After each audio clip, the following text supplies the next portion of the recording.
तरह के स्टूडेंट्स होते हैं। एक वो जो पढ़ते नहीं, दूसरे वो जो बहुत पढ़ते हैं पर एग्जाम में एवरेज स्कोर करते हैं। लेकिन एक तीसरी स्मॉल कैटेगरी होती है जिसमें बच्चे स्ट्रेटेजिकली पढ़ते हैं और एग्जाम में आउटस्टैंडिंग रिजल्ट्स लाते हैं। So what makes them different and why is it that majority students मेहनत करने के बावजूद भी एवरेज रह जाते हैं? So sit down with a pen and paper, क्योंकि इस वीडियो में हम उन सभी रीजंस को अनकवर करेंगे जो आपकी एवरेज या बैड रिजल्ट्स का कारण है। The first reason is that you're studying more than you can handle। हो सकता है कि आपको एक पर्टिकुलर सब्जेक्ट डिफिकल्ट लगता हो या टाइम की कमी हो एंड आप उसे इनफ अटेंशन नहीं दे पा रहे, तो इट्स बेटर कि आप 10 में से 7 चैप्टर्स ही पढ़ो, लेकिन उन्हें अच्छे से पढ़ो और अच्छे से समझो। 10 टॉपिक्स में पुअरली परफॉर्म करने से अच्छा है कि आप 7 टॉपिक्स में एक्सेल करो। Basically focus on quality over quantity. अपने टीचर्स से पूछो या प्रीवियस ईयर क्वेश्चंस देखो एंड फिगर आउट कि कौन से टॉपिक्स सबसे ज़्यादा इम्पॉर्टेंट एंड स्कोरिंग है एंड उन्हें सबसे पहले फिनिश करो। प्लस यहाँ पर यह भी समझना ज़रूरी है कि आपको ओवर स्टडी नहीं करना है कि भाई मैं तो मल्टीपल बुक्स से पढ़ रहा हूँ, मल्टीपल नोट्स बना रहा हूँ। No, do not try to force excess material in your brain. इसे आप खुद पर अननेसेसरी प्रेशर डाल रहे हो, बोथ मेंटली एंड फिजिकली। क्या पता आप एग्जाम डेट पे अपनी मेन बुक की चीज़ें रिकॉल करने में स्ट्रगल करो। इंटेंसली पढ़ो, यानी आप हर सेशन में पूरे फोकस एंड कंसंट्रेशन के साथ पढ़ो, बट उतना ही पढ़ो जितना कि ज़रूरी हो। सेकंड रीज़न इज़ कि आप अपने डाउट्स क्लियर नहीं कर रहे हो। मोस्टली बच्चे क्लास में ध्यान नहीं देते और जब एग्जाम्स आते हैं तब उनको कन्फ्यूजन होती है कि ये कैसे हुआ, ये ऐसा क्यों है, इस चैप्टर में ये बोलना क्या चाह रहे हैं। आई नो वी वो समझने के बजाय उन्हें रटने लगते हो कि भाई बुक में जो भी लिखा है उसे बस छाप दूंगा। बट देन मोस्टली इससे आपको एग्जाम के वक्त वो इन्फॉर्मेशन ठीक से याद ही नहीं रहती। क्यों? क्योंकि आपने उसे समझा ही नहीं। एक बेसिक फॉर्मूला की भी समझ ना होने से आप एग्जाम में कंफ्यूज हो जाओगे कि आपको उसे कैसे एंड कहाँ अप्लाई करना है, और अगर आप बिना समझे गलत आंसर लिख दोगे तो नेगेटिव मार्किंग भी होगी। इसलिए जितना हो सके डाउट्स क्लियर करो।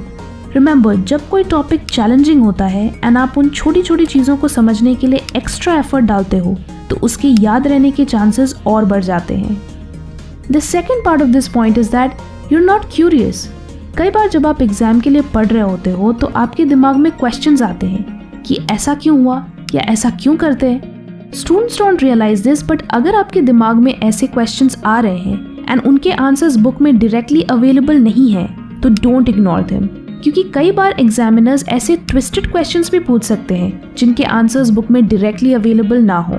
सो अगर आपने थरली पढ़ाई नहीं की होगी तो आप एग्जाम में कंफ्यूज होंगे एंड आपका टाइम भी वेस्ट होगा। Therefore, it's always better to note down such questions and clarify them with your teachers. Number 4, you don't follow a study plan. Benjamin Franklin का एक फेमस कोट है, If you fail to plan, you're planning to fail.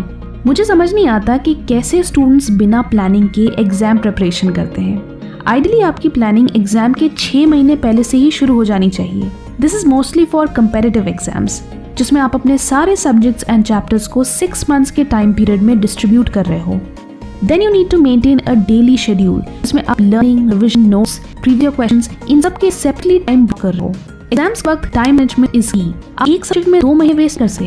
Then you have plan setting deadlines कि इस time की ये चीजें हो जानी चाहिए, उससे आपकी प्रिपरेशन ऑन ट्रैक रही है। Get to the big picture, आपका शेड्यूल टाइट है एंड अगर आप प्रोक्रास्टिनेट करोगे तो आपका सिलेबस फिनिश नहीं हो पाएगा। सो प्लानिंग से आप डिसिप्लिन रहते हो एंड आपकी प्रिपरेशन स्मूथली होती है। Let me in the comments कि आप एग्जाम में कितने दिन पहले पढ़ना शुरू करते हो।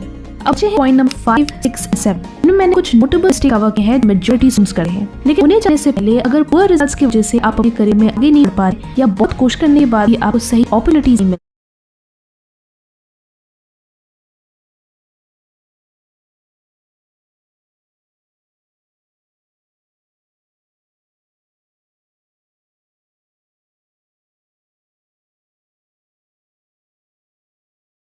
आंसरिंग रॉन्गली, यानी कि पढ़ने का तरीका तो यही है लेकिन आपकी आंसर राइट स्किल वीक है। समटाइम्स क्वेश्चन में दिए डायरेक्टिव्स को फुली ऑब्जर्व नहीं करते, जैसे discuss, critically discuss, justify, describe and गलत अंडरस्टैंडिंग की वजह से गलत आंसर करा जाते हैं। एक बहुत ही बेसिक बट इंपॉर्टेंट स्किल है जो students with practice he develop करते हैं। एग्जाम में क्वेश्चंस केयरफुली पढ़ो दैट यू नो एग्जामिनर आपसे क्या पूछना चाह रहा है, और मेक श्योर आप ओवर एक्सप्लेन नहीं कर रहे हैं। आप मार्क्स या वर्ड लिमिट के अकॉर्डिंग आंसर लिख रहे हो। जैसे if the answer limit 100 word तो रिस्पेक्ट दैट वर्ड लिमिट, क्योंकि ओवर एक्सप्लेन करके आपको एक्स्ट्रा नंबर मिलेंगे, ना ही आपको एक्स्ट्रा टाइम मिलेगा।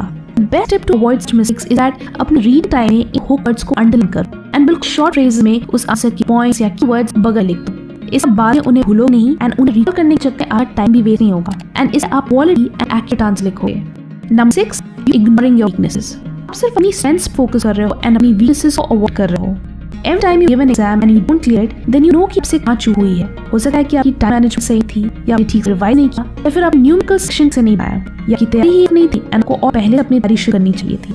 So you need to accept such mistakes and work on them for your next attempt. Make sure आप उन मिस्टेक को दोबारा रिपीट ना करें एंड उनके accordingly prepare करें। Sometimes स्टूडेंट्स ऐसी चीज को जानते हुए भी एंड मोमेंट तक निगलेक्ट करते हैं एंड फिर एग्जाम डेट पे वापस पछताते हैं। And last point is that you study passively. जैसा मैंने प्रीवियस पॉइंट्स में कहा कि अगर आपके लिए स्टडी एक चैलेंजिंग एंड सिमुलेटिंग टास्क नहीं है तो आप इफेक्टिव नहीं पढ़ रहे हो। सिर्फ हाईलाइट करने से एंड इन्फॉर्मेशन को बार-बार रीड करने से आप सिर्फ मिल लेते हो, आप उसे अंडरस्टैंड करते हो। आप जितना मटेरियल के साथ फिजिकली एंड मेंटली एंगेज करोगे आप उसे और बेहतर अंडरस्टैंड करोगे। डिस्काउंट एक्सपीरियंस के मुताबिक स्टूडेंट्स पढ़ते हैं उसका 10% याद रखते हैं, जो सुनते हैं उसका 20% याद रखते हैं, लेकिन जो करते हैं उसका वो 90% याद रखते हैं। इसलिए रीड करने से ज्यादा एक्सपीरियंस करने पे फोकस करो। यूज द टीचिंग मेथड, यानी जो भी चीजें याद करते हो उसे सिंपल लैंग्वेज में खुद को या किसी फैमिली मेंबर को एक्सप्लेन करने की कोशिश करो and test memory and understanding. इसके अलावा आप बुक बंद करिए एक पेज पूरे चैप्टर को समराइज भी कर सकते हो या उसके माइंड मैप भी बना सकते हो। एक्टिव लर्निंग के लिए आप और भी कई मेथड यूज कर सकते हैं जिन्हें मैंने इस वीडियो में डिटेल में एक्सप्लेन किया है। ये साइंटिफिक मेमोराइजेशन टेक्निक्स हैं जो काफी यूनिक एंड इफेक्टिव है, तो उन्हें जरूर देखें। आई नो इट्स अनफेयर कि 10-12 घंटे पढ़ना भी 6 मार्क्स की गारंटी देता। मेहनत करना जरूरी है, लेकिन मेहनत आपकी प्रिपरेशन का एक पार्ट है। इफेक्टिवली पढ़ने के लिए आपको प्रॉपर स्ट्रेटजी एंड अंडरस्टैंडिंग की जरूरत है। सो इन पॉइंट्स पे काम करो and you will definitely get outstanding results. Video अच्छी लगी तो लाइक करें